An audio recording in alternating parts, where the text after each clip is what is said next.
Okay, cool. We got the stage 2 kit here from RS Acoustics. We got the 2 big Audison speakers. Feel really nice and substantial. Humongous magnet. Feels way more substantial than that factory OEM one.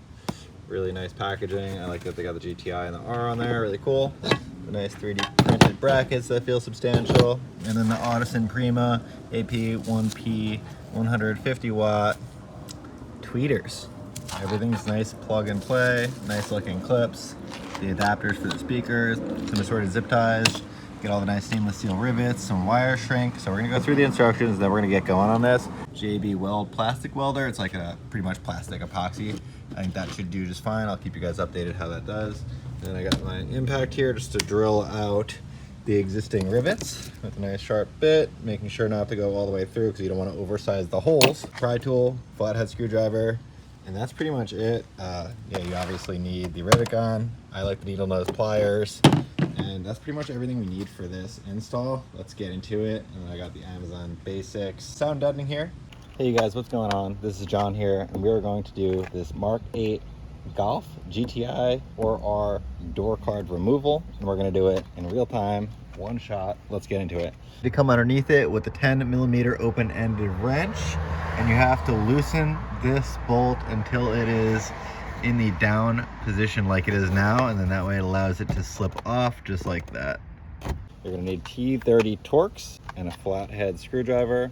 All right, so you open up this handle, pop this little cover plate off from the back, and then you go underneath and you'll see a little access door. Pop that one off from the bottom, very easy. And then you're gonna take your T30. You can do a handheld or an impact, doesn't matter. Fully remove your T30 on the top and on the bottom. Now we got both of them fully removed. You could use this pry tool, but you don't need to. Basically just take your fingers, get them underneath the bottom of the door, and then pull.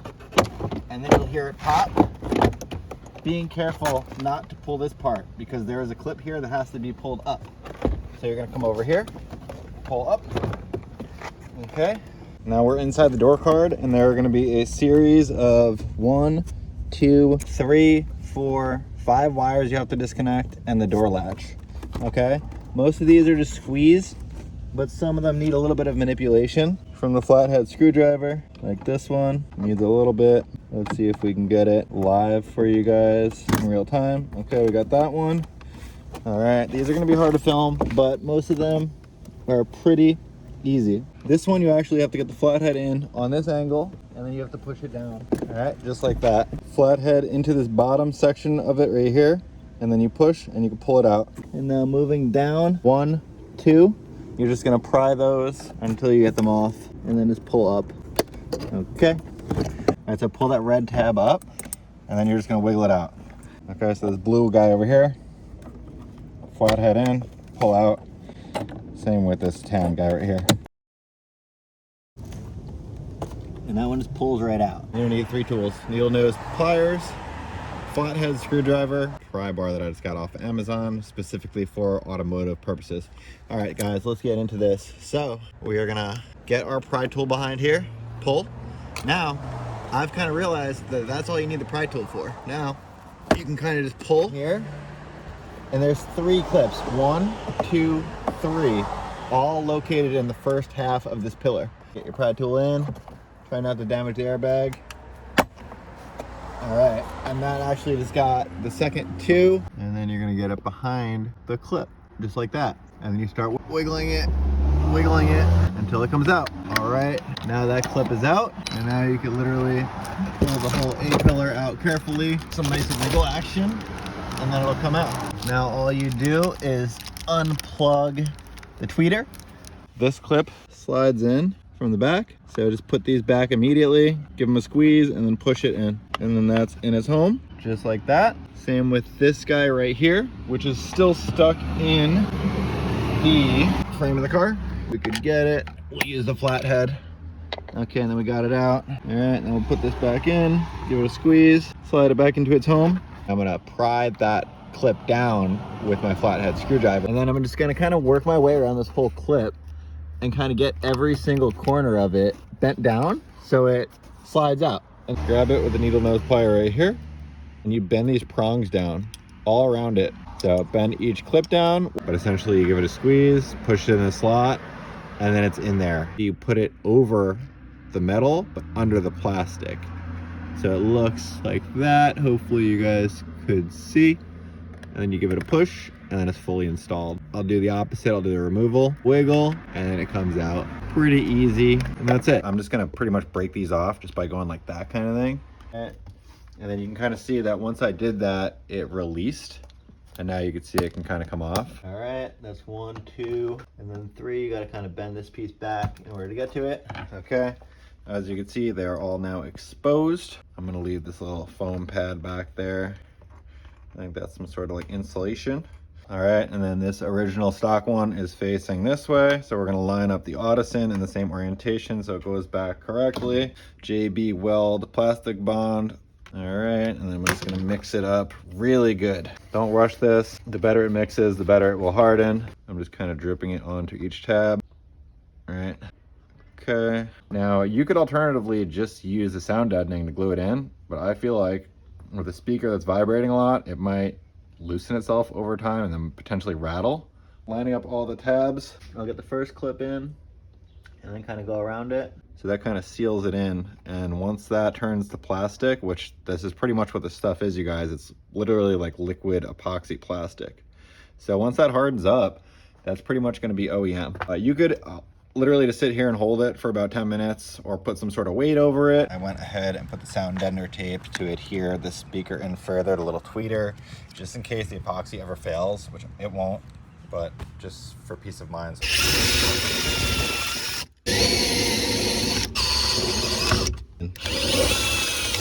And then it'll pop right out. You want to keep that same original hole size so it's going to fit the replacement rivet.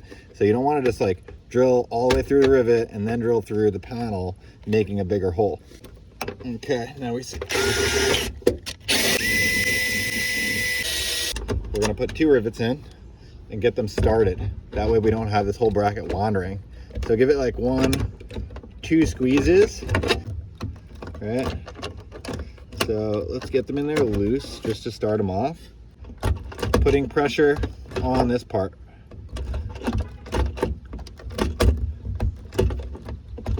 And then it's gonna snap off just like that.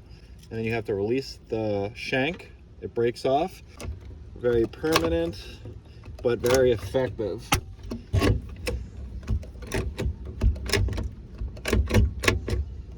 Okay, so it's about 4 pulls.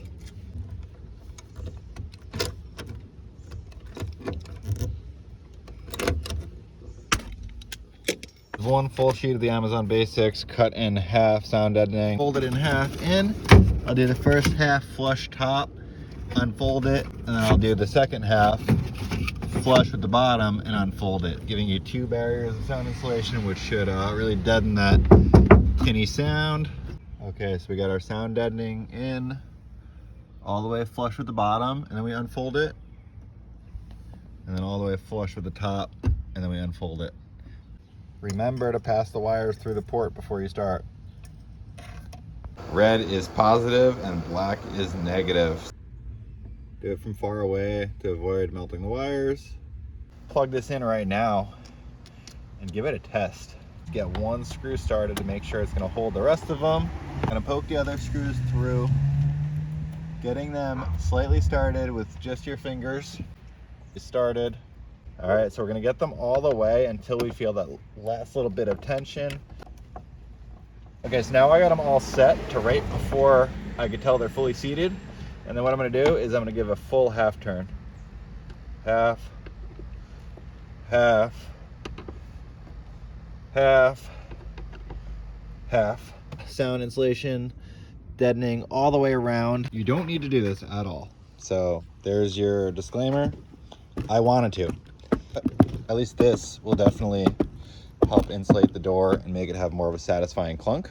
I actually taped down the connector so it can't click around in there when the bass is hitting hard, because I just tested these speakers. They are actually really deep compared to the old ones, and they hit kind of hard considering it's just a speaker, so I don't want that thing vibrating around in there. You really gotta like press it down using kind of anything. You could use anything flat. Press it down, because the way it really deadens is to not have any air pockets behind it. and then that way it'll be really solid. And I do notice an audible difference already.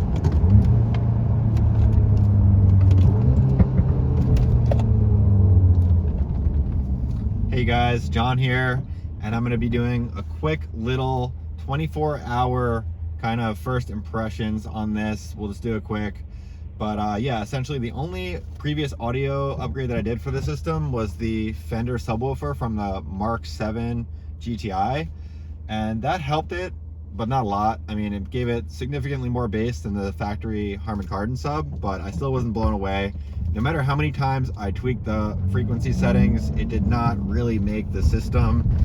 In my opinion, it's not even adequate. It's okay, but I mean, for a Harman Kardon system, I was fully let down, considering I literally went up a trim level to pay for the Harman Kardon. That was primarily why I did it, primarily why I'm sure a lot of you guys out there did it. So the fact that it was such a bad system and they really cheaped out on all the speakers just for cost cutting was a super big letdown for me. And yeah, just really disappointed. But this system is now on par or better than $80,000, $100,000 systems, I believe, in like higher end luxury vehicles like BMWs, Audis, and Mercedes. I actually could not believe the difference. I installed it last night, made that video, and then went for a quick drive to go meet my wife for dinner. And one song, I literally listened to Strobe by deadmau5, and I was absolutely blown away to the point where it almost put a tear in my eye. I've been really, like, this was one of the major letdowns for me with this car. I'm sure a lot of you guys agree with me. So now that's totally fixed. Thank you so much, Steve, over at RS Acoustics, for doing this. This thing's amazing. So much clarity. The first thing that I did was the center stage speaker, the stage 1, and then a week after I did the stage 2, which includes the 2 door speakers and the 2 tweeters. So after just doing the center stage speaker, there was an amazing difference in the vocals. So much clarity in the vocals and no more muddiness. The vocals didn't get lost. You could actually understand lyrics for the first time since getting this car, which was really amazing. And then, you know, the bass and treble were kind of muddy and lost. So once I did the tweeters and the door speakers, it totally changed the game. It's just so clear, so crisp. The vocals are absolutely astonishing. The amount of bass that I actually couldn't believe, but just with the bigger magnet on the back of those door speakers, you actually feel the bass in the footwells, which I did not expect. I've got my fingers crossed that Steve over there at RS is gonna be in the works developing the subwoofer, hopefully. So let's all keep our fingers crossed and keep pushing for that, keep showing support, and hopefully once that subwoofer is developed, this system is gonna be literally way better than any factory system on the market that comes with any car. Right now it's totally on par with any of the really high-end systems in the $80,000, $100,000 cars, in my opinion. But once we get that subwoofer back there kicking, it's gonna be really a game changer, so I can't wait for that.